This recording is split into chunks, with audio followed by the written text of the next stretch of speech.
सभी साथियों को नमस्कार और स्वागत है आपके इस ऑनलाइन प्लेटफॉर्म पर। तो जैसा कि आज जो फर्स्ट ग्रेड का पेपर हुआ है उसमें फर्स्ट पेपर है, उसका सॉल्यूशन हम लेके आए हैं। तो सबसे पहले जो क्वेश्चन है वो हमारे मैथ्स के हैं। तो ये मैथ्स का जो सॉल्यूशन करवाएंगे वो हमारे मैथ्स के गुरुजी करवाएंगे। फिर जैसे जैसे इसके बाद में साइंस जीके चलती हुई चली जाएगी, फिर हम नेक्स्ट उसके हिसाब से सॉल्यूशन कर लेंगे। तो सर मैथ्स वाले क्वेश्चन का सॉल्यूशन कराइए। तो पहला क्वेश्चन आपका है। धन्यवाद सर, आपका बहुत बहुत और सभी प्यारे विद्यार्थियों का हार्दिक स्वागत और अभिनंदन है। देखिए मैथ्स की अपन बात करते हैं तो मैथ्स का कोई ज्यादा लेवल वाला पार्ट था नहीं, बिल्कुल नॉर्मल प्रश्न पूछे गए थे। सारे क्वेश्चन अपने धुरीना परिवार के नोट से आए हैं, कोई डरने की आवश्यकता नहीं है। इसने कहा यदि n एक प्राकृत संख्या है तो 9 की पावर 2n माइनस 4 की पावर 2n हमेशा किससे विभाजित होगा। तो यहां पर अपन क्या करें, एक n की वैल्यू सोच समझ के यहां पर रख के अपन इसका आंसर निकाल सकते हैं। मैंने यहां पर n की वैल्यू 1 पुट की, यहां पर मैंने n की वैल्यू कितनी पुट की, 1 पुट की। तो आप ये देखेंगे कि 2 को 1 से गुणा करते हैं तो 9 का स्क्वायर होगा। भाई किसका स्क्वायर होगा, 9 का स्क्वायर होगा। माइनस फिर इसने क्या कहा, 4 की पावर 2n, 4 की पावर क्या है 2n है, ठीक है। तो यहां पर भी जब n की वैल्यू मैं रखूंगा उसके बाद में जब अपन इसको कैलकुलेट करेंगे तो यहां पर अपना आंसर आएगा 65। अब आपको दिख रहा है कि 65 जो है वो 5 से विभाजित होता है, 65 जो है वो 13 से भी विभाजित होता है। लेकिन अब अपन ये भी नहीं कह सकते कि केवल 5 से होता है, नहीं ये कह सकते कि केवल 13 से होता है। और चौथे ऑप्शन में देखिए प्यारे विद्यार्थियों, यहां पर आपको 19 दिखाई दे रहा है और 19 से विभाजित होता नहीं है। तो अपना यहां आंसर क्या माना जाएगा, सी माना जाएगा कि केवल 5 और 13 से पूर्णतः विभाजित होता है। प्यारे बच्चों चलिए आगे के क्वेश्चन की ओर बढ़ते हैं। अगला क्वेश्चन देखिए, बहुपद से था, पॉलिनोमियल से क्वेश्चन था। यहां पर देखो यदि अल्फा क्यूब बीटा क्यूब है, यहां पर स्क्वायर नहीं है, बीटा क्यूब है, ठीक है। Alpha cube beta cube is equal to 7, alpha plus beta is equal to 3 है। तो अल्फा और बीटा किस बहुपद समीकरण के शून्यांक है, किस बहुपद समीकरण के शून्यांक। प्यारे विद्यार्थियों यहां पर अपन एक बार ऑप्शन नंबर 3 से पकड़ के देखते हैं, क्योंकि आप alpha cube plus beta cube का फॉर्मूला लगाकर करोगे तो यहां पर समय थोड़ा सा ज्यादा लगने वाला था।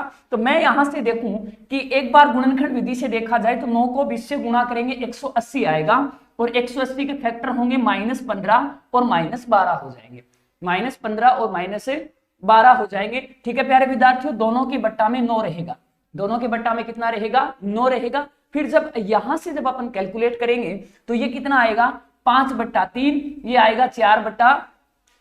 और प्यारे विद्यार्थियों दोनों का योग करते हैं तो 3 आएगा, दोनों का क्यूब करके योग करेंगे तो 7 आएगा। तो इस वजह से हम कह सकते हैं कि हमारा ऑप्शन नंबर 3 जो है वो बिल्कुल राइट आंसर है। प्यारे बच्चों चलिए आगे बढ़ते हैं। इससे अगला प्रश्न जो था वो देखिए, हाँ ये बहुत अच्छा प्रश्न था। थोड़ा सा देखो प्यारे बच्चों, इसने क्या कहा, एक प्रश्न और 2 कथन फर्स्ट और सेकंड दिए गए हैं। आपको निर्णय लेना है कि क्या कथन में दिए गए आंकड़े दिए गए प्रश्न का उत्तर देने के लिए पर्याप्त हैं, ठीक है प्यारे विद्यार्थियों। ओके, अब देखो यहां पर महिमा कला से लंबी है। देखिए यहां पर महिमा और कला का संबंध अपने को दिया गया है कि महिमा जो है वो किससे लंबी है, कला से लंबी है प्यारे विद्यार्थियों, ठीक है। फिर दूसरा क्या दिया गया कि शीला आशा से छोटी है। आशा से छोटी कौन है, शीला है। अब एक बार के लिए देखिए इन दोनों का संबंध यहां अपने को दिखाई दे रहा है, इन दोनों का संबंध यहां अपने को दिखाई दे रहा है, परंतु ये दोनों आपस में अभी तक डेटा जो है वो कनेक्ट नहीं हो रहे हैं, ये दोनों डेटा जो है वो अभी तक कनेक्ट नहीं हो रहे हैं। अब देखिए मैं पहला कथन देखता हूं कि शीला जो है वो महिमा से छोटी है। ये शीला जो है ये महिमा से छोटी होगी। प्रश्न में क्या पूछा था, प्रश्न में क्या पूछा था कि सबसे छोटी कौन है। चलिए शीला इससे छोटी होगी, परंतु आशा का तो पता नहीं लगा कि इनसे बड़ी है या इनसे छोटी है। तो केवल पहले कथन से मैं इस प्रश्न का उत्तर नहीं दे सकता। लेकिन दूसरा कथन देखिए, आशा कला से छोटी है। अब ये आशा किससे छोटी होगी, कला से छोटी होगी। आशा से छोटी कौन होगी, शीला होगी। अपना आंसर क्या आया, शीला आ गया। परंतु आपको यहां आंसर से कोई मतलब नहीं है, यहां अपने को यह देखना था कि आंसर निकालने के लिए कौन कौन से कथन पर्याप्त हैं। तो केवल कथन 2 जो है वो पर्याप्त होगा, ठीक है प्यारे बच्चों। आ जाइए, ये देखिए अच्छा प्रश्न था कि एक घर में पानी के अलग अलग उपयोग को प्रदर्शित करने के लिए आंकड़ों का निम्नलिखित में से कौन सा आरेख निरूपण सर्वाधिक उपयुक्त रहता है। आपने देखा होगा अलग अलग चीजों को दर्शाने के लिए अलग अलग चीजों को दर्शाने के लिए आपको एग्जाम में भी ऐसे क्वेश्चन देखने को मिलते होंगे, जैसे गांव में 30% लोग व्यवसाय करते हैं, 10% लोग ये काम करते हैं। तो ऐसे को जो आकृति होती है इसको कहा जाता है पाई चार्ट। इसे सबसे अच्छा समझाने के लिए कौन सा आरेख युक्त रहता है? पाई चार्ट उपयुक्त रहता है। ठीक है प्यारे विद्यार्थियों, इससे आगे बढ़ते हैं। देखो जी, ये अपन शुरुआत में ही संख्या पद्धति में इनके बारे में पढ़ लेते हैं कि गैर शांत, गैर पुनरावृत्ति वाले दशमलव को वर्गीकृत किया जाता है। दशमलव को वर्गीकृत किया जाता है। देखो प्यारे बच्चों, आपने पढ़ा होगा दशमलव प्रसार दो प्रकार का होता है। एक तो होता है शांत दशमलव और एक होता है अशांत दशमलव। अशांत दशमलव भी दो प्रकार का होता है, एक तो होता है आवर्ती अशांत दशमलव और एक होता है अनावर्ती। ठीक है, यानी यहां तो भाग कंप्लीट हो जाएगा तो परिमेय में आ जाता है, यहां भाग कंप्लीट नहीं होगा, यहां भाग कंप्लीट नहीं होगा। और सबसे बड़ी चीज ये, भाग कंप्लीट तो यहां भी नहीं होता है, परंतु यहां पर एक रिपीटेशन स्टार्ट हो जाता है, बच्चा समझ जाता है यहां ना तो भाग खत्म होगा ना रिपीटेशन प्रारंभ होता है। तो अनावर्ती अशांत दशमलव जो है वो अपरिमेय संख्या माना जाता है। कौन सी संख्या माना जाता है? अपरिमेय संख्या माना जाता है। चलिए बढ़ते हैं आगामी प्रश्न की ओर। जीके का पार्ट थोड़ा ज्यादा लंबा है, इसलिए अपन ज्यादा समय नहीं लेंगे मैथ में। ठीक है, और एक क्वेश्चन 6 नंबर क्वेश्चन है जो आपको सर बताएंगे। यहां पर मैं आपको सीधा संबंध बता देता हूं कि क्या संबंध था। ये आपको प्रोडक्शन शब्द दिया गया है जिसका नीचे आपको कूट दिया गया है। तरीका मैंने आपको बताया था कि सबसे पहले आप इनकी नंबरिंग कर लीजिएगा। क्या कर लीजिएगा? नंबरिंग कर लीजिएगा। ये नंबर अक्षरों के नंबर है। दूसरे वाले की करें तो 17, 17, 16, 3, 22, 2, 21, 8, 16, 13, 20, ये इनकी क्या हो गई? नंबरिंग होगी। अब देखेंगे प्यारे बच्चों, +1, -1, +1, -1, +1, -1 का संबंध चल रहा है। और ऐसा का ऐसा संबंध जब मैं इस शब्द के साथ प्रतिस्थापित करूंगा तो मेरा आंसर सही आ जाएगा डी। कौन सा आंसर सही आएगा प्यारे बच्चों? डी। चलिए आगामी प्रश्न की ओर बढ़ते हैं। इससे अगला प्रश्न ये देखिए जी, ये बहुत अच्छा प्रश्न था। ये प्रश्न बच्चे को कंफ्यूज करने वाला था।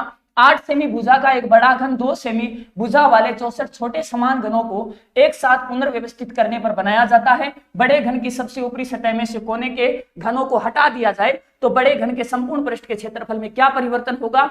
कई बच्चों ने यहाँ गलती भी की, उन्होंने आंसर क्या कर दिया? 48 कर दिया। आंसर क्या कर दिया? 48। परंतु ऐसा नहीं है, इसका आंसर रहेगा अपरिवर्तित रहेगा, कोई परिवर्तन नहीं होगा। क्योंकि जब 3 सतह बाहर निकलेगी, जब 3 सतह बाहर निकलेगी तो 3 सतह उसके अंदर समाहित होगी। आगे जो प्रश्न आएंगे उसका अपन आगे डिस्कस कर लेंगे। और अभी आपको जीके का पार्ट जो है वो हमारे सर करवाएंगे। लीजिए सर। सभी साथियों को नमस्कार। अब अपन जीके वाले क्वेश्चन की ओर बात कर लेते हैं। जैसे कि एक तो सर ने पीछे वाले क्वेश्चन, उसका मैं आंसर बता देता हूँ जो जीके से रिलेटेड है। तो सबसे पहले हम छठे क्वेश्चन के ऊपर बात करते हैं ना। तो क्योंकि ये जीके का था तो सर ने इसको करवा ही नहीं था, क्योंकि सर मैथ्स वाले करवा रहे थे। तो जैसे एक क्वेश्चन है जीके वाला, तो कपड़े पर चित्रित नाथ द्वारा चित्रकला का सजीव उदाहरण है। जाहिर सी बात है, नाथ द्वारा जो आपके कहाँ पर है? राजसमंद जिले में है और भगवान श्री कृष्ण से संबंधित है। तो इसका करेक्ट आंसर जो होगा वो क्या होगा? पिछवाई इसका करेक्ट आंसर हो जाएगा। ठीक है, नेक्स्ट अगले प्रश्न की बात करते हैं। यहाँ से तो 7वां क्वेश्चन आएगा और 7वां क्वेश्चन सर ने आपको करवा ही दिया था। ठीक है, फिर इसके बाद 8वां क्वेश्चन भी सर ने आपको करवा दिया था। अब अपन बात करते हैं यहाँ से 9वें क्वेश्चन की। तो वीर भारत सभा की स्थापना से संबंधित क्रांतिकारी था। आपको पता है वीर भारत सभा की जो स्थापना हुई थी वो 1910 में हुई थी, कोटा में हुई थी। और इसका जो करेक्ट आंसर होगा वो आपका क्या होगा? बाल गंगाधर तिलक होगा, अर्जुन सेठी होगा, माणिक्यलाल वर्मा होगा, केसरी सिंह बहारट। तो इसका जो करेक्ट आंसर होगा वो क्या हो जाएगा? केसरी सिंह बहारट इसका करेक्ट आंसर हो जाएगा। नेक्स्ट अगले प्रश्न की बात करते हैं। यदि प्रेक्षणों का एक्स जो भी है तो इसका मैं आपको डायरेक्ट आंसर बता देता हूं। ठीक है, तो ये मैथ्स से रिलेटेड है, तो आप इस पर आंसर टिक कीजिए और आप अपना मिला लेना कि आप इसमें क्या करके हैं। तो इसका जो करेक्ट आंसर होगा वो क्या हो जाएगा हमारा? यस, इसका करेक्ट आंसर हो जाएगा हमारा 3 नंबर। ओके, चलो अगली यहां से बात करते हैं। अगला प्रश्न है, एक बार आप इसको अच्छी तरीके से पढ़िए कौन कौन सा इसका आंसर होगा।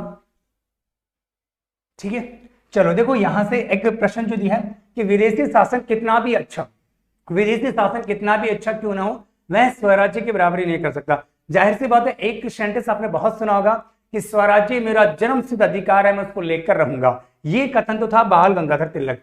हालांकि यहाँ स्वराज्य से बात करते तो हमारे देश से संबंधित होता है, लेकिन बात ये करें विदेशी शासन से क्यों कितना ही अच्छा हो, फिर भी हमारा तो अच्छा होगा। और वो किसका है? स्वामी दयानंद सरस्वती का। तो करेक्ट आंसर क्या होगा? दयानंद सरस्वती। हालांकि स्वराज्य शब्द यहाँ पर आपको कंफ्यूजन करने के लिए दिया गया है, लेकिन फिर भी इस चीज का विशेष रूप से ध्यान रखना, ठीक है। नेक्स्ट अगले प्रश्न की ओर बात करते हैं, 12वें क्वेश्चन। फतेहपुर सीकरी की किस इमारत को प्रसिद्ध ब्राउ ने स्थापत्य कला का मोती कहा है? एक बार करेक्ट आंसर बताइए इसमें से। इसका जो करेक्ट आंसर को क्या होगा? तुर्की सुल्ताना का महल, पंचमहल, बुलंद दरवाजा, इबादत खाना। तो इसका जो करेक्ट आंसर होगा आपका क्या होगा? 1 नंबर इसका करेक्ट आंसर हो जाएगा। नेक्स्ट 13वें प्रश्न की ओर बात करते हैं। जिन भद्र सूरी ग्रंथ भंडार राजस्थान के किस शहर में स्थित है? एक किला है जैसलमेर का, तो मैंने जैसलमेर बोल दिया तो सीधा सा मतलब है, तो जैसलमेर में हो गया। क्लियर है? चलो फिर अगले प्रश्न की बात करते हैं, 14वें प्रश्न पर। सुभाष चंद्र बोस के कांग्रेस के किस अधिवेशन में कांग्रेस के अध्यक्ष, सुभाष चंद्र बोस कांग्रेस के किस अधिवेशन में कांग्रेस के अध्यक्ष चुने गए थे? तो जाहिर सी बात है जो पहली बार वो अध्यक्ष चुने गए थे वो जो आपका था वो हरिपुरा अधिवेशन था। कौन सा है? तो करेक्ट आंसर इसका 1 नंबर हो जाएगा, ठीक है। फिर आगे की ओर बात करते हैं 15 क्वेश्चन की। तो 2 शंकुओं के आयतन का अनुपात 4:25 है और मैथ से रिलेटेड है, तो मैं डायरेक्ट ही आंसर बता देता हूं, आप टिक कर लेना। इसका करेक्ट आंसर जो क्या होगा? 4 नंबर इसका करेक्ट आंसर होगा, ठीक है। चलो अगले प्रश्न की बात करते हैं यहां से। तो शासक बनने से पहले कौन कीका के नाम से जाना जाता है? अरे कीका को कौन नहीं जानता? जद याद करूं हल्दी घाटी नैना रोगत उतर आवे, सुख दुख रुसाती चेत करो सूती सिंह को जगा जावे। नाम सुना ही होगा, महाराणा प्रताप से संबंधित है और वो महाराणा प्रताप ही तो है। तो यहां से इसका जो करेक्ट आंसर होगा वो क्या होगा? कीका महाराणा प्रताप, ठीक है। चलो इसके बाद में मुद्रा राक्षस और देवी चंद्रगुप्तम के रचयिता कौन थे? कौन थे एक बार देखते हैं कितने इसका आंसर बता पाते हैं। यस, हाँ जी, तो बताइए इसका करेक्ट आंसर क्या होगा? इसका करेक्ट आंसर क्या होगा? कालिदास तो हो ही सकता, क्योंकि कालिदास की तो मेघदूत है, मेघ पर जो संदेश भेजा जाता है अपनी पत्नी को वो मेघदूत है। लेकिन इसका जो करेक्ट आंसर क्या है? विशाखदत्त, ठीक है। इसके बाद में हम बात करते हैं अगला प्रश्न की, तो कौन सा था? अलाउद्दीन खिलजी ने 1311 ईस्वी में जालोर को जीतकर उसका नया नाम क्या रखा गया? तो नया नाम देखो, खिजराबाद, खेराबाद, जलालाबाद और मोमिनाबाद। तो बात यहां से जो चल रही हो 1311 की चल रही है, और 1311 में कौन थे और क्या नाम था? तो जाहिर सी बात है इसका जो करेक्ट आंसर होगा वो आपका कौन सा होगा? जलालाबाद इसका करेक्ट आंसर होगा। नेक्स्ट 18 प्रश्न की ओर बात करते हैं। तो भोजी लंबरदार किस किसान आंदोलन से संबंधित है? वैसे राजस्थान में किसान आंदोलन से संबंधित प्रश्न आते हैं, तो यहाँ से अलवर है, भरतपुर है, सिक्कर है या फिर बेंगू है। एक बार मैं आपको थोड़ा सा टाइम दे देता हूँ, क्या इसका करेक्ट आंसर होगा? हाँ जी, अच्छा इतने फटाफट आंसर दे रहे यार तुम तो। है सिक्कर? नहीं ना, सिक्कर थोड़ी नहीं, गलत बात है। इसका करेक्ट आंसर क्या होगा? हमारा भरतपुर, ठीक है।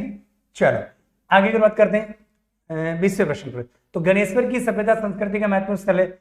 गणेश्वर सभ्यता सिक्कर में कौन सी नदी? कांतली। और इसका करेक्ट आंसर क्या होगा? नवपाषाण, मध्य पाषाण, पूरा पाषाण और ताम्र युगीन। तो इसका जो करेक्ट आंसर होगा क्या हो जाएगा? हमारा ताम्र युगीन इसका करेक्ट आंसर हो जाएगा। अगले प्रश्न की बात करते हैं। तो निम्न में से कौन सा शासक महाराणा जगत सिंह के बाद यानी पश्चात मेवाड़ की गद्दी पर बैठा था? कौन थे वो? महाराणा कर्ण सिंह थे या महाराणा राज सिंह थे या उसके बाद में अमर सिंह फर्स्ट थे या फिर अमर सिंह सेकंड थे? तो इसी के साथ में हमारा जो करेक्ट आंसर होगा वो आपके कौन थे? महाराणा, अच्छा ये वाला ना, यानी राज सिंह। क्लिक, करेक्ट है ना। 22वां प्रश्न है, अर्ली चौहान डायनेस्टीज पुस्तक के जो लेखक है वो कौन है? जी.एन. वर्मा, दशरथ शर्मा, गुप्ता जी है या ओझा जी है? जी.एच. ओझा, गुप्ता, शर्मा। इसका जो करेक्ट आंसर हो गया हमारे दशरथ शर्मा, इसका करेक्ट आंसर हो गया। नेक्स्ट अगले प्रश्न की बात करते हैं। 23वां जो क्वेश्चन होगा, एक बेलनाकार टैंक की क्षमता 1408 घन मीटर है और टैंक की गहराई 7 मीटर है, तो आधार की त्रिज्या होगी। देखो मैं इसका डायरेक्ट करेक्ट आंसर बता देता हूं आपको, ठीक है। आप अपना देख लेना, मिला लेना। इसका करेक्ट आंसर होगा 8 मीटर, यानी 4 नंबर इसका करेक्ट आंसर हो जाएगा। 24वें प्रश्न की बात करते हैं। निम्न में से कौन सा स्थान आहार सभ्यता से संबंधित है? देखो आहार संबंधित नहीं है, अच्छा नहीं है।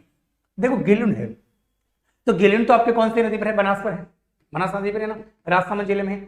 भगवानपुरा है, आभानेरी है और डोजड़ी है, ठीक है। वैसे देखा जाए तो यहां से करेक्ट आंसर होगा आहार की बात कर रहा है। आपको पता आहार वो राजस्थान के दक्षिण में जैसे उदयपुर के आसपास वाले क्षेत्र से हैं, तो इसमें आभानेरी दौसा में है, तो इसका करेक्ट आंसर क्या हो जाएगा? आभानेरी इसका करेक्ट आंसर हो जाएगा। नेक्स्ट 25वें प्रश्न की बात करते हैं। राजस्थान की किस सभ्यता को ताम्रवती नगरी के रूप में जाना जाता है? अच्छा, थोड़ा सा इसको ओके जी, ओके ओके ओके ओके, तो ये बात तो पहले ही बता देते आप। हाँ जी, हाँ बच्चों, हाँ, राजस्थान की किस ताम्रवती, आपको पता है कि जो ताम्रवती बागोर की एक सभ्यता जो भीलवाड़ा जिले में है, कोठारी नदी पर है। आहड़, बालाथल, या कौन सी होगी आपकी? चलो, इसका करेक्ट आंसर जो होगा क्या होगा आपका? आहड़ इसका करेक्ट आंसर हो जाएगा। नेक्स्ट 26वें प्रश्न की ओर बात करते हैं। किस शब्द में अनियय प्रत्यय का प्रयोग नहीं हुआ है? ठीक है, तो अनियय प्रत्यय का प्रयोग नहीं हुआ, तो इसका मैं डायरेक्टली करेक्ट आंसर बता रहा हूं, हिंदी से रिलेटेड क्वेश्चन है। ठीक है, तो इसका जो करेक्ट आंसर होगा पर क्या होगा? स्थानीय इसका करेक्ट आंसर हो जाएगा। नेक्स्ट 26वां प्रश्न हो गया। 27वां, किस शब्द का संधि विच्छेद अशुद्ध है? ठीक है, तो कौन सा है? कदापि, जग जग जगनी, इसके बाद में है आपका चिदानंद, ये सच्चिदानंद होना चाहिए, चित प्लस आनंद ना, सच्चिदानंद हो सकता है, मिस्टेक थोड़ी सी हो गई। ठीक है, और वीरांगना, वीर प्लस आपके अंगना। ठीक है, इसका जो करेक्ट आंसर का वो 2 नंबर होगा। ठीक है, नेक्स्ट अगला प्रश्न। ठीक है, तो अगला कौन सा है? अच्छा अच्छा अच्छा, अगला प्रश्न होगा आपका ये, निम्नलिखित से कौन सा शब्द एड्रेस का हिंदी समानार्थक नहीं है? अभिभाषण, संबोधन, और इसके बाद में मानपत्र या निवारण। तो इसका जो करेक्ट आंसर होगा हो गया 3 नंबर, इसका करेक्ट आंसर होगा मानपत्र, ना 3 नंबर। ठीक है, अगले प्रश्न की ओर बात करते हैं 29वें। निम्नलिखित शब्दों की शुद्धता पर विचार कीजिए। ओके, ठीक है, तो शुद्धता की विचार करना है। यहां पर जो शब्द दिए गए हैं जैसे औदार्य, प्रवर्तक, इनको आपको करेक्ट आंसर जो करना है वो नीचे से आपको करना होगा। ठीक है, वैसे तो ये बड़ा थोड़ा सा प्रश्न भी है, निम्नलिखित शब्दों की शुद्धता पर विचार कीजिए। तो इसका वैसे आंसर जो आपको देना पड़ेगा वो यहां से मैं थोड़ा सा इसको छोटा कर देता हूं, आपको दिख जाता है ना। चलो, जो भी है मैं इसका डायरेक्ट आंसर आपको बता देता हूं। इसका जो करेक्ट आंसर को 3 नंबर इसका करेक्ट आंसर होगा, यानी यहां पर 3 नंबर ये वाला। ठीक है, 3 नंबर इसका करेक्ट आंसर हो जाएगा। नेक्स्ट 30वां प्रश्न है, किस विकल्प में सभी शब्द अंक के अर्थबोधक है? अंक के नाटक का एक खंड, समीप, पंक्ति या गणित, और उसके बाद में आपके पार्श्व, आकृति, गोद या धब्बा। तो इसका जो करेक्ट आंसर होगा गोद या धब्बा इसका करेक्ट आंसर हो जाएगा। नेक्स्ट आपके इसको identify the correct indirect form के अनुसार करना, इंग्लिश का क्वेश्चन है। ठीक है, तो इसका जो करेक्ट आंसर हो जाएगा वो आपका 2 नंबर इसका करेक्ट आंसर हो जाएगा। ठीक है, 2 नंबर इसका करेक्ट आंसर हो जाएगा। नेक्स्ट अगले प्रश्न की ओर बात करते हैं 32वें प्रश्न की। तो choose the correct form of the verb to fill in the blank space, है ना। जो भी इसमें से करेक्ट आंसर आपको लेना वो 3 नंबर इसका करेक्ट आंसर होगा। डायरेक्ट मैं इसका आंसर बता देता हूं आपको, ये इज, है ना, करेक्ट आंसर। ठीक है, नेक्स्ट अगला प्रश्न, इसके बाद में इसको आइडेंटिफाई द करेक्ट डिटरमाइनर से करना है। तो जो आपका इसका करेक्ट आंसर होगा 33 होगा, वो आपका होगा 3 नंबर इसका करेक्ट आंसर होगा, मनी, ये वाला 3 नंबर इसका करेक्ट आंसर हो जाएगा। ठीक है, नेक्स्ट अगला प्रश्न 34वां प्रश्न, change the following sentence to a passive one के बारे में है, जो आपका इंग्लिश से है। तो इसका जो करेक्ट आंसर होगा वो 34 में। वैसे आपको भी बता सकते हो इसका आंसर, देखो मैं बाद में बता देता हूँ, थोड़ा सा रुक जाता हूँ ना, इंग्लिश नहीं आती सर। तो देखिए आर.के. जाट जी फिर भी क्वेश्चन तो आए हैं ना, तो आज देखते हैं इसमें। सोनल शर्मा जी क्या बोल रहे हैं? 33, हाँ जी, इंग्लिश। तो 34 में क्या होगा? बताओ 34 में बताओ। अच्छा, 4 नंबर, यस। इसका 34 का जो करेक्ट आंसर होगा 4 नंबर होगा, 4 नंबर है यहाँ पर, ये वाला इसका करेक्ट आंसर हो जाएगा। नेक्स्ट अगले प्रश्न की ओर बात करते हैं। द करेक्ट जो एंटोनिमी ऑफ जो इसमें आपका 35 वाला आंसर बताइए। हाँ जी, तो इसमें आपका 4 नंबर होगा। वाज नहीं भाई, हमारे सर के द्वारा बताया गया है तो सही होगा। ठीक है, एक स्टूडेंट मोड़ा सर इसमें वाज आएगा, तो सर के द्वारा बताया गया। जीके बताओ अच्छे से। तो धर्म सिंह भी जीके भी बताएंगे, लेकिन आपने पेपर अगर दिया होगा या नहीं दिया होगा ये तो आपको पता होगा, लेकिन फिर भी क्वेश्चन का आंसर तो सारे ही। ठीक है, राकेश जी बोले समझा रहे।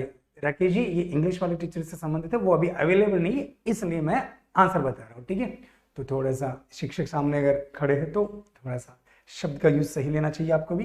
ठीक है, हालांकि मैं ज्योग्राफी ही पढ़ाता हूँ, लेकिन सर के द्वारा दिए गए 35 में करेक्ट आंसर क्या था? 4 नंबर। ठीक है, इसके बाद अब देखो सर अवेलेबल नहीं है तो कोई बात नहीं, आपको तो आंसर दिख करना है। ठीक है, नेतृत्व शैली को प्रभावित करने वाले कारक है।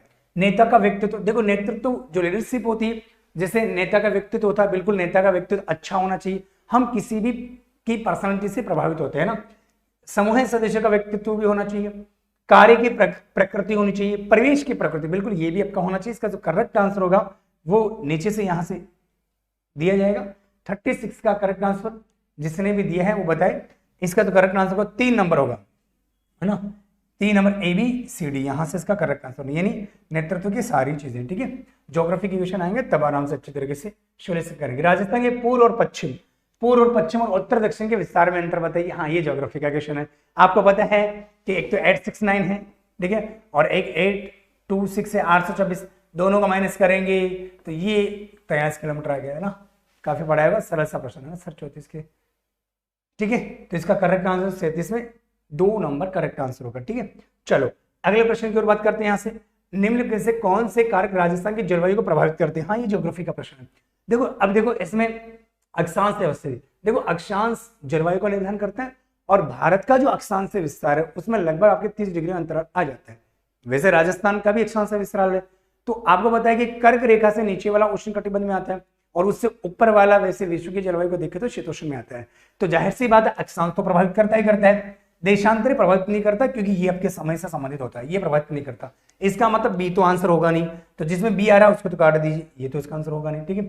इसके बाद में अरब सागर से दूरी, बिल्कुल सही सी बात है, राजस्थान की जलवायु अरब सागर से दूरी बिल्कुल प्रभावित करती है। उच्चावच, उच्चावच का मतलब होता है शिलाकृति, शिलाकृति, उच्चावच का मतलब क्या होगा, शिलाकृति, शिलाकृति। और आपको पता है कि शिलाकृति बिल्कुल प्रभावित करती है। उच्चावच का मतलब जैसे अरावली पर्वतमाला है तो प्रभावित करेगी, इसका मतलब एक प्रभावित करेगा, 2 ये प्रभावित करेगा, ये करेगा, यानी ACD। तो देख लो इसमें ACD कौन सा है, ACD। करेक्ट आंसर इसका कौन सा हो गया, 3 नंबर इसका करेक्ट आंसर होगा, ठीक है। चलो, क्योंकि देशांतर समय के द्वारा निर्धारण किया जाता है। निम्न से कौन से राजस्थान में पेट्रोलिफरस बेसिन है। आपको पता है राजस्थान में 4 पेट्रोलियम बेसिन है। इस 4 में 14 जिले आते हैं और इन 14 जिलों के अंतर्गत लगभग 1.5 लाख वर्ग किलोमीटर क्षेत्रफल इसके अंतर्गत आता है। वैसे राजस्थान जो कच्चे तेल का क्रूड ऑयल में उत्पादन करता है वो कितने प्रतिशत करता है, 20%, और 20% के साथ राजस्थान दूसरे नंबर पर है। पहले नंबर पर मुंबई हाई बेसिन है जो 40% करता है। बाड़मेर साचोर है, बिल्कुल है, जैसलमेर बेसिन है, बीकानेर नागौर बेसिन है, और विंध्य बेसिन जिसमें आपके कोटा बूंदी बारह झालावाड़ चित्तौड़गढ़ और भीलवाड़ा आता है, ठीक है। तो चारों के चारों है, तो चारों के चारों है तो इसका मतलब चारों आंसर सही होगा। तो इसका मतलब इसमें ABCD इसका करेक्ट आंसर होगा। तो इसका जो करेक्ट आंसर होगा 4 नंबर इसका करेक्ट आंसर हो जाएगा, A, B, C और D। क्लियर है। चलो अगले प्रश्न की बात करते हैं। पहले से 5वीं कक्षा के लिए यदि एक कक्षा में 61 से 90 के बीच, ये आपके स्कूल मैनेजमेंट से संबंधित है, 61 से 90 के बीच छात्र भर्ती है तो RTE अधिनियम 2009 के अनुसार कितने शिक्षकों की आवश्यकता होगी। तो इसका सीधा सीधा सा जो करेक्ट आंसर आपका कितने शिक्षक होगा, 3 शिक्षकों की आवश्यकता होती है, ठीक है। चलो अगले प्रश्न, राज स्किल 2022 प्रतियोगिता के संबंध में निम्नलिखित से कौन से कथन सही है।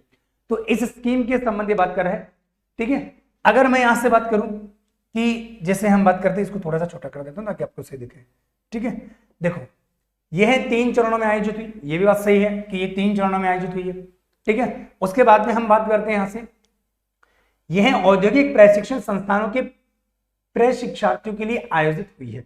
तो इसमें आपका तकनीकी रूप से कुशल और ITI युवा के इसमें भाग ले सकते हैं, ठीक। अच्छा, यह राजकीय व निजी औद्योगिक प्रशिक्षण संस्थानों में आयोजित की गई है।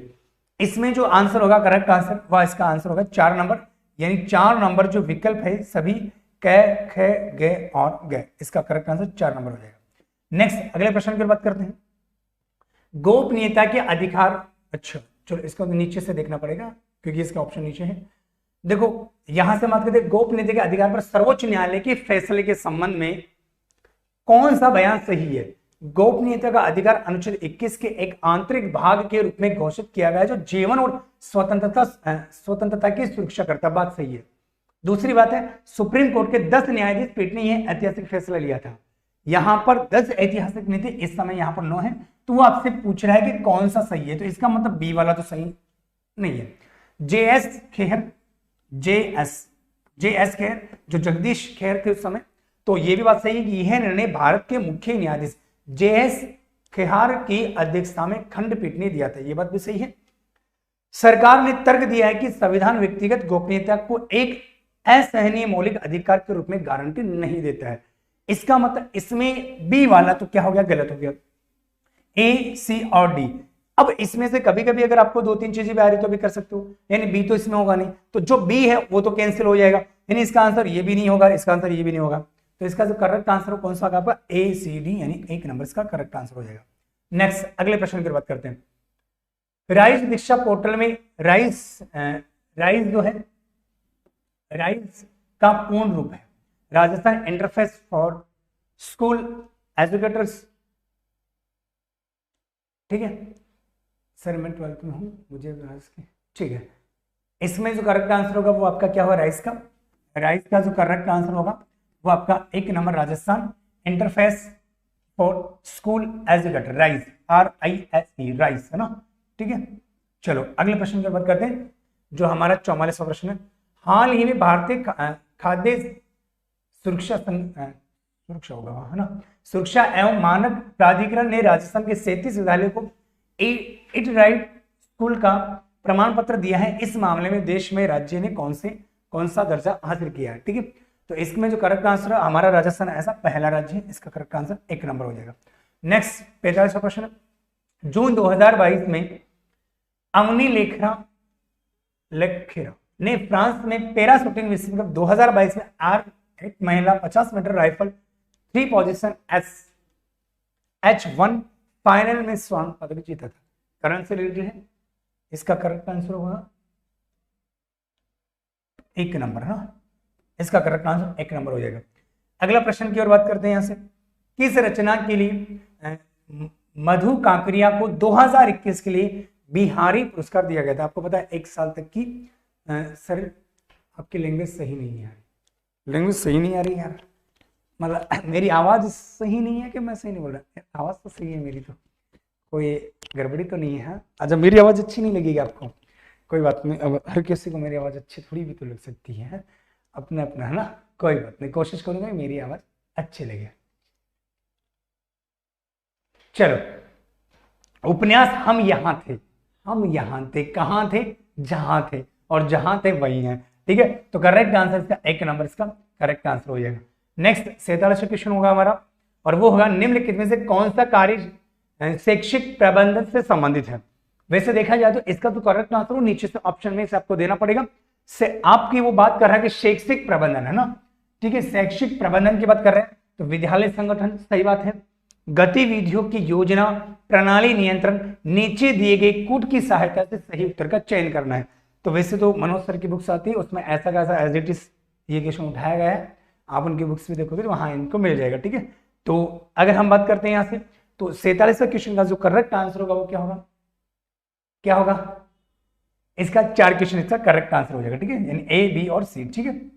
नेक्स्ट अगला प्रश्न है, एक नागरिक को मताधिकार का प्रयोग करने से अयोग्य मानने के अधिकारों को सही समूह को चिन्हित कीजिए। देखो एक चीज मैं आपको बता देता हूं कि अनुच्छेद 326 है, अनुच्छेद 326 में 1989 में एक संशोधन हुआ था, 1989 में संशोधन हुआ था 61वें संविधान संशोधन के द्वारा, 61वें संविधान संशोधन के द्वारा। इस समय हमारे मताधिकार की जो उम्र है वो 21 वर्ष से 18 वर्ष की गई है। एक नागरिक को मताधिकार की जो उम्र है वो 18 वर्ष है, लेकिन ये क्या हुआ कि अनुच्छेद 326 कहते थे, ठीक है, 1989 में 61वें संविधान संशोधन में 21 से 18 की गई थी, क्लियर है। इस समय हमारे भारत के राष्ट्रपति जी थे वो डॉक्टर रामास्वामी जी थे, और हमारे भारत के प्रधानमंत्री जी राजीव गांधी थे।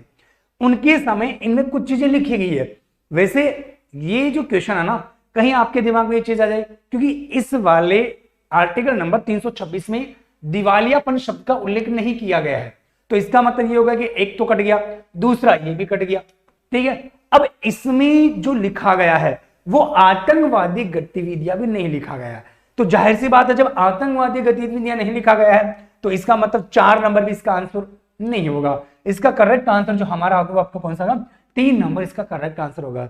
कहीं आप ये सोच लो कि सर ये चीजें भी तो गलत है, बिल्कुल है तो गलत आतंकवादी गतिविधियां, लेकिन जो हमारे यहां पर जो संविधान में लिखा गया है उसी के अनुसार हम ये बात करते हैं। ठीक है, चलो अगला प्रश्न है 14 है। तो राजस्थान सरकार ने वेदांता समूह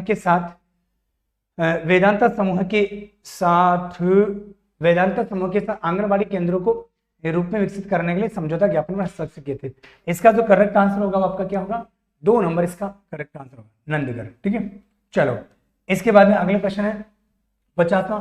राष्ट्रीय नदी गंगा के संरक्षण और कायाकल्प के लिए केंद्र सरकार द्वारा फ्लैगशिप प्रोग्राम में स्वीकृत एकीकृत संरक्षण मिशन का नाम है।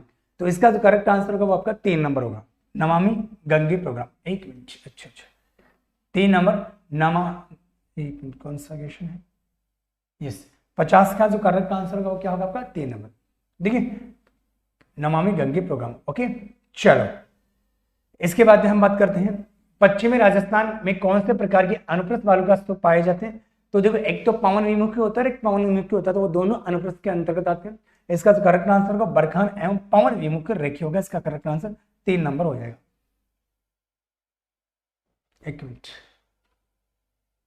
बरखान एवं पवन विमुख रेखी, बरखान एवं प्रबल, इसका करेक्ट आंसर 3 नंबर ही होगा, इसका करेक्ट आंसर 3 नंबर ही होगा, बरखान एवं पवन विमुख रेखी होगा। ठीक है, चलो इसके बाद में हम बात करते हैं 52वें प्रश्न। भारत के संविधान के किस अनुच्छेद में कैबिनेट गोपनीयता की अवधारणा लागू की है। वैसे तो ऐसा कोई लिखा नहीं, लेकिन आर्टिकल नंबर जो 78 है इसमें प्रधानमंत्री के कर्तव्य हैं, और प्रधानमंत्री के कर्तव्य से करेक्ट आंसर इसका कौन सा है, इसका करेक्ट आंसर ये वाला हो जाएगा। नेक्स्ट आगे की बात करते हैं यहाँ से। तो जैव विकास के दृष्टिकोण से छिपकली पक्षी और मनुष्य के अग्रपात के वस्तुओं की व्यवस्था में समानता उदाहरण है। तो इसका करेक्ट आंसर आपका क्या हो जाएगा, 2 नंबर इसका करेक्ट आंसर। ठीक है, 2 नंबर इसका करेक्ट आंसर हो जाएगा। फिर अपन बात करते हैं 54वें क्वेश्चन, कौन सा सम्मिलित नहीं है। तो जाहिर सी बात है कि काली सिंध की सहायक नदी आहू है, ये तो सही बात है। ठीक है, बनास कोठारी इसके साथ, चंबल में सही है। पार्वती किसके सहायक नदी है, चंबल की सहायक नदी। ठीक है, तो इसका सम्मिलित नहीं है, करेक्ट आंसर 1 नंबर हो जाएगा। ठीक है, अगला प्रश्न 55वां है। इसमें देखो कितने शानदार प्रश्न ये दिए हैं। वैसे अगर हम बात करते हैं इतना शानदार है, देखो राष्ट्रपति के निर्वाचन हेतु निर्वाचक मंडल, आपको पता है राष्ट्रपति के निर्वाचन जो हो अनुच्छेद कौन सा होगा उधर से 54, यस। तो इसका मतलब यहां से देखो ये वाला तो हो गया, इसमें 54 में है ना, 54 में जो होता वो तो ये हो गया। राष्ट्रपति की योग्यता, तो योग्यता होगी किसमें होगी 58 में। एक चीज ध्यान रखना कि भारत के राष्ट्रपति का कार्यकाल अनुच्छेद 56 में है, और भारत के राष्ट्रपति का कार्यकाल पद ग्रहण करने से 5 वर्ष तक होगा, और उसे महाभियोग द्वारा हटाया जाएगा। तो राष्ट्रपति का महाभियोग जो शब्द है ना वो आपके आर्टिकल नंबर 56 में है, लेकिन यहां लिखा हुआ है राष्ट्रपति के महाभियोग का आधार संविधान का उल्लंघन है। तो इसका मतलब दय में जो होगा वो आपका कौन सा होगा, इसका डी, यानी इसमें दय में आपका 3 आ जाएगा, क्योंकि यहां आधार की बात चल रही है, यहां महाभियोग प्रक्रिया की बात चल रही है। ठीक है, तो इसका मतलब यहां से हम सम्मिलित करेंगे तो नीचे वाले से यहां से सम्मिलित करने पर हमें जो मिलता है वो आपका कौन सा वाला मिलेगा, 3 नंबर। ठीक है, 3 नंबर, एक मिनट इसको देख लेता हूं, 3 नंबर, 1 4 सही है, फिर इसके बाद 2 योग्यता 58 सही है, इसके बाद में सी जो महाभियोग 56 में 2 सही, इसका करेक्ट आंसर 3 हो गया। ठीक है, नेक्स्ट अगले प्रश्न की बात करते हैं। 2011 की जनगणना के अनुसार राजस्थान में ग्रामीण और नगरीय लिंगानुपात है, सीधी सी बात है फैक्ट वाला क्वेश्चन। ठीक है, फैक्ट वाला है। ठीक है, इसमें जो करेक्ट आंसर होगा वो आपके 4 नंबर होगा ना। ठीक है, नेक्स्ट अगला प्रश्न की बात करते हैं। तो 1000 kg द्रव्यमान, ये फिजिक्स से रिलेटेड है, तो इसका जो करेक्ट आंसर होगा आपका क्या आंसर होगा, 4 नंबर इसका करेक्ट आंसर हो जाएगा। ठीक है, अगला प्रश्न है जनगणना 2011 के अनुसार राजस्थान किस जिले की साक्षरता दर सर्वाधिक है, सबको पता है। ठीक है, इसमें जो साक्षरता दर है कौन सा आपका कोटा, इसमें करेक्ट आंसर हो जाएगा। ठीक है, नेक्स्ट आगे के प्रश्न की बात करते हैं। 59वां क्वेश्चन है 14 जून 2022 को भारत गौरव योजना के अंतर्गत पहली प्राइवेट ट्रेन कहां से कहां तक चली गई है। तो इसका जो करेक्ट आंसर होगा वो आपका होगा, और वो कौन सा होगा आपका कोयम्बटूर उत्तर से Sainagar Shirdi, correct answer 1 number. फिर इसके बाद अगले प्रश्न की बात करते हैं 60 में। तो 60 में भारत में राष्ट्रीय स्वच्छ वायु कार्यक्रम का शुभारंभ कब किया गया था। तो इसका जो शुभारंभ किया गया तो आपके 2019 में इसका शुभारंभ किया गया है। नेक्स्ट अगला प्रश्न 61वां, सोने की भूकिया जगपुरा दिलवारा पेटी कहां से। आपको पता है कि राजस्थान में आनंदपुरा भूकिया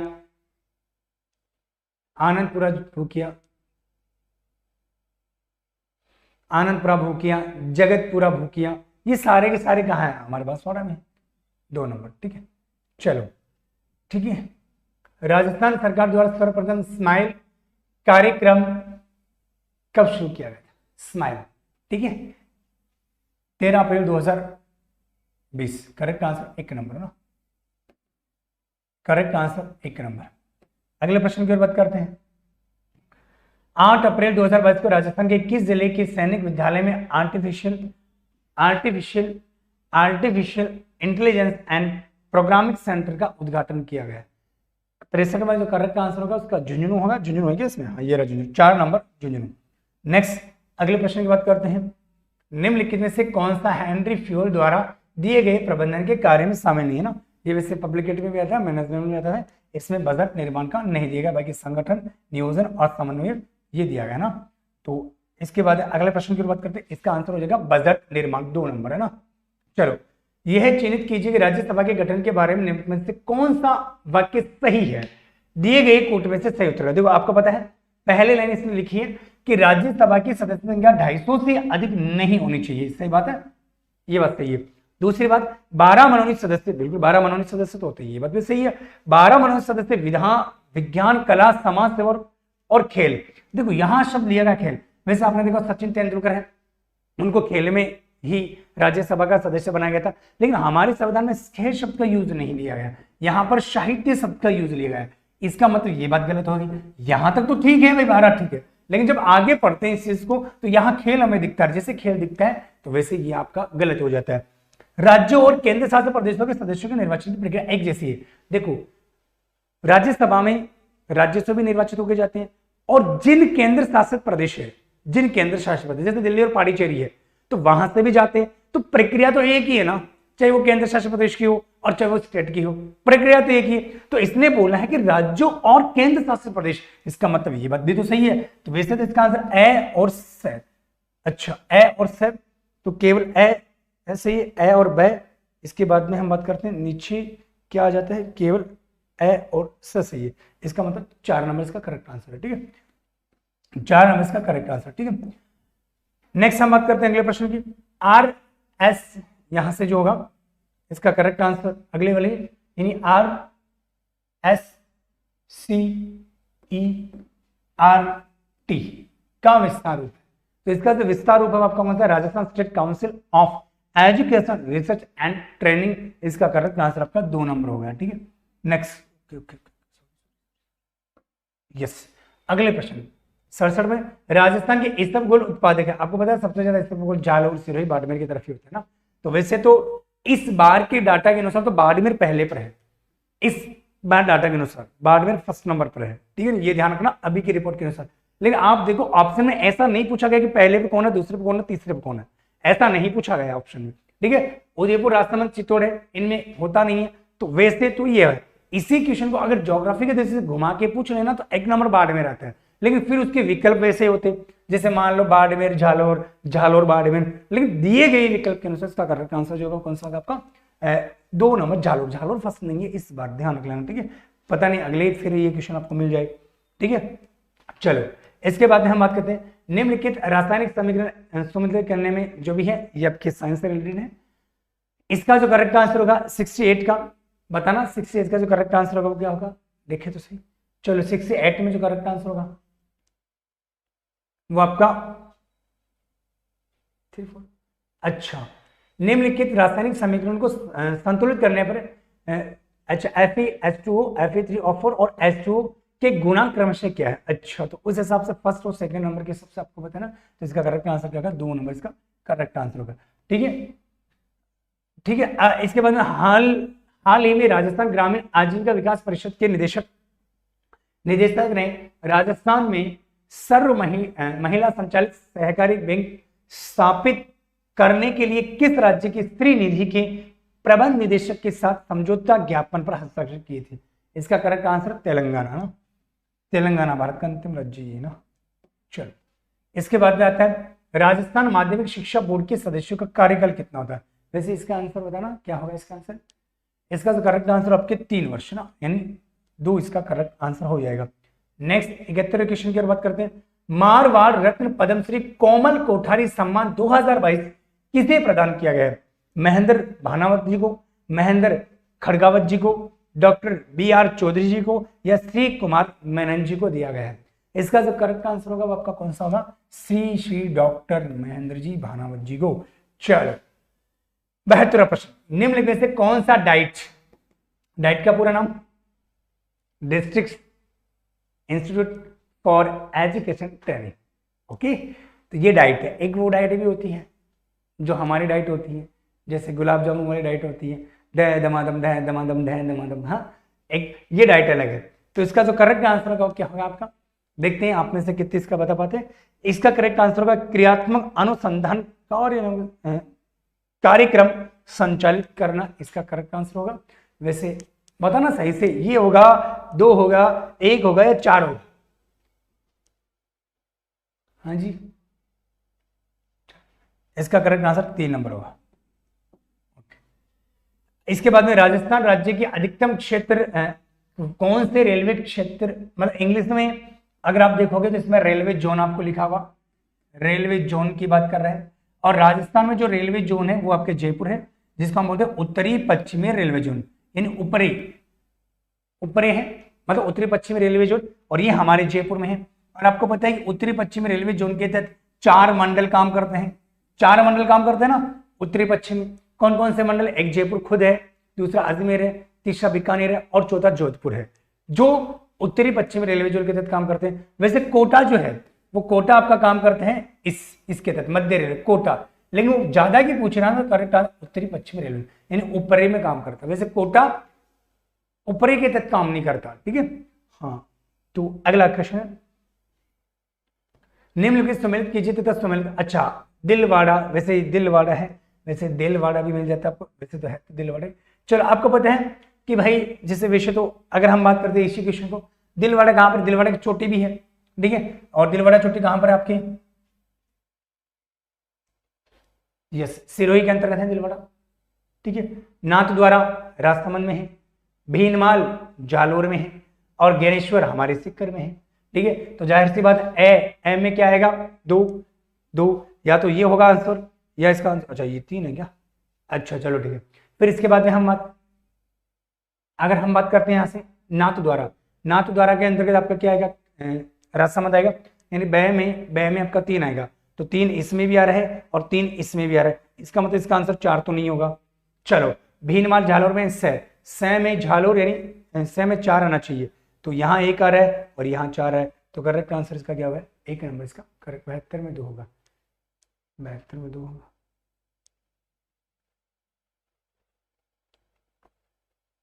नहीं भाई 3 ही होगा, ठीक है, जो भी है देख लेते हैं।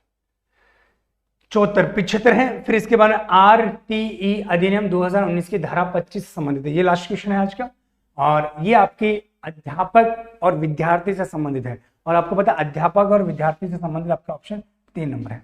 आप में से किस किस ने फर्स्ट ग्रेड की फर्स्ट इसका दिया है, एक बार कमेंट करके बताना कौन कौन विद्यार्थी जिन्होंने ये दिया है, ठीक है।